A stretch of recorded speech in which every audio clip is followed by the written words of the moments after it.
பாக்கியாவோட வாழ்க்கையில் வந்து பார்த்திங்க அப்படின்னா வந்து ஏகப்பட்ட நல்லவர்களும் இருப்பாங்க, கெட்டவர்களும் இருப்பாங்க. நல்லவர்கள் நிறைய நேரத்தை உதவி செஞ்சுருப்பாங்க பழனி வரைக்கும். அந்த பழனிசாமியெல்லாம் இப்போ காணான்னு வச்சுக்கோங்க. இன்னொரு பக்கம் வந்து பார்த்திங்க அப்படின்னா வந்து வில்லன் வெள்ளிகள் வெளியேருந்து வந்த வில்லன் வெள்ளிகள்லாம் தாண்டி சுதாகருங்கிறவர் இப்போ வீட்டுக்குள்ளார சம்மந்தியாக வேறு ஆகிட்டு, ஆனால் அவங்கள்ட்ட எல்லாத்தையும் அடித்து பிடுங்கிட்டாரு.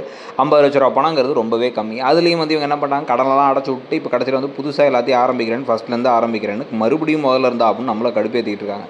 ஆனால் வீட்டுக்குள்ளேயே இருக்க வில்லன்களான ஒரு பக்கம் கோபி நல்லவராட்டம் நடிச்சிட்டு இருக்காரு, அவர் நம்ப தோணல. இன்னொரு பக்கம் ஈஸ்வரி உங்களை குத்தி காமிச்சிக்கிட்டே இழுத்து இழுத்து எப்போ பார்த்தாலும் நசன்னு ஒன்று பண்ணிக்கிட்டு இருக்காங்க. தான் பிள்ளைங்களே இதை நம்பாமல் இருக்காங்க. எதுக்குமா உனக்கு இந்த தேவையில்லாத வேலை அப்படின்னு சொல்லி செடியன் திருப்பி கேட்க தான் போகிறாரு. இவங்க இப்போ வந்து புதுசாக லோனெல்லாம் எடுத்தோ இல்லை வந்து சின்னதாக இருக்க கையில் இருக்க காசில் வந்து குட்டி ஹோட்டலாக ஆரம்பித்து திருப்பி ஃபஸ்ட்லேருந்து நான் எல்லாத்தையும் ஆரம்பிக்கிறேன் அப்படின்னு கொண்டு போகும்போது எல்லாரும் தடுக்க தான் போகிறாங்க. அதை மீறி எப்படி ஜெயிக்க போகிறாங்க, அந்த சுதாகருங்கிறவர் வந்து மோசங்கிறத நிரூபிக்கிற மாதிரி விஷயங்கள்லாம் என்ன செய்ய போகிறாங்கிறத வந்து நமக்கு கதையாக வச்சாலும் கூட நிறைய பேர் இந்த கதையை முடிச்சிருக்கலாம் ஆல்ரெடி. தேவையில்லாமல் இழுத்து தள்ளி இப்போ எதை நோக்கி இந்த கதை பயணிக்குதுங்கிறது யாருக்குமே புரியல அப்படிங்கிறாங்க. நமக்குமே பல நேரங்களில் அந்த கதை எதை நோக்கி பயணிக்குது, என்ன நடக்குதுங்க அப்படிங்கிறது புரியறதும் கிடையாது. உங்களுக்கு ஏதாவது புரியுதா, அந்த கதை போகிற போக பற்றி உங்களோட கருத்து என்ன அப்படிங்கிறத கமெண்ட் செக்ஷனில் சொல்லுங்கள். தேங்க்யூ.